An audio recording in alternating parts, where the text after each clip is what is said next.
아직 추정량이긴 합니다만 이 같은 막대한 석유와 가스 매장량은 하루아침에 우연히 발견된 게 아닙니다. 한국의 유전 탐사 어디서부터 시작됐고 한때 우리에게 산유국의 희망을 줬던 제7광구 개발은 어떻게 되고 있는지 따져보겠습니다. 김자빈 기자, 우리나라의 유전 탐사 꽤 오래전부터 시작이 됐더라고요.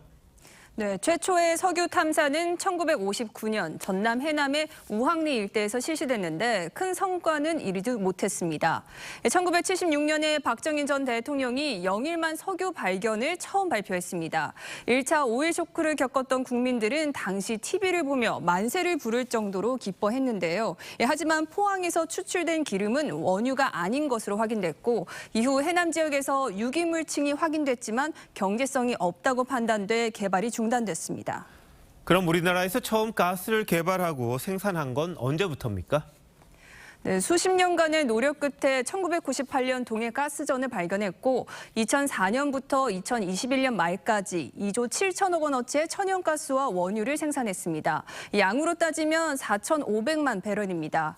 이번에 발견된 석유와 천연가스 추정 매장량은 최대 140억 배럴로 동해 가스전의 300배가 넘는 규모입니다. 최대가 140억 배럴이잖아요. 근데 이게 얼마나 많은지 참 감이 안 오는데 우리 정부 발표로는 대한민국이 쓰는 4년치 양이다 이렇게 이야기를 하더라고요. 네, 정부가 발표한 석유 추정량은 140억 배럴 가운데 최대 42억 2천만 배럴입니다. 전 세계 석유 매장량을 보면 베트남이 44억 배럴, 남수단이 37억 배럴 정도로 각각 24번째와 25번째를 차지합니다. 최대 추정량대로라면 우리나라는 세계 25위 수준이 되는 겁니다. 산유국이 되면은 그 원유를 실제 개발하고 생산하는 기술들과 노하우가 생기잖아요. 다른 산유국에 가서 석유 사업을 할 때 동등한 위치에서 얘기를 할 수가 있는 거예요. 본격적으로 개발하기 시작하면 전 세계적으로 유명한 기업들 다 한국으로 또 들어옵니다. 어쨌든 한때 산유국 희망을 줬던 게 제7광구인데 지금 45년이 됐잖아요. 개발이 계속 되고 있는 겁니까?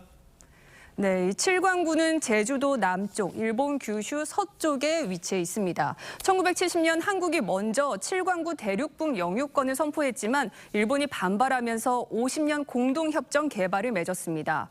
일본은 1986년 경제성이 없다는 이유로 탐사를 중단했고 무대응으로 일관하고 있습니다. 그런데 여기가 세계 최대 석유 매장 가능성이 있는 곳으로 알려져 있잖아요. 일본이 왜 그런 공동 탐사를 중단한 겁니까?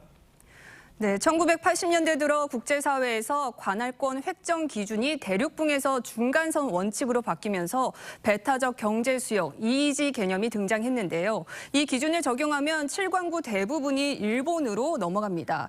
일본은 이르면 내년 협정 조기 종료를 통보한 뒤 7광구 관할권을 주장하며 독자 개발에 나서려는 것으로 보입니다. 자기네들이 유리하다고 생각하고 있기 때문에 질질 끌고서 이제 그걸 안 하는 거죠. 거기에 끼어들어오는 사람들이 누구냐면 중국 정부입니다. 한국과 일본은 50년 연장을 해서 다시 한번 개발을 해보자 하는 게 가장 좋은 방법이죠. 외교력이 동원이 돼야 돼요.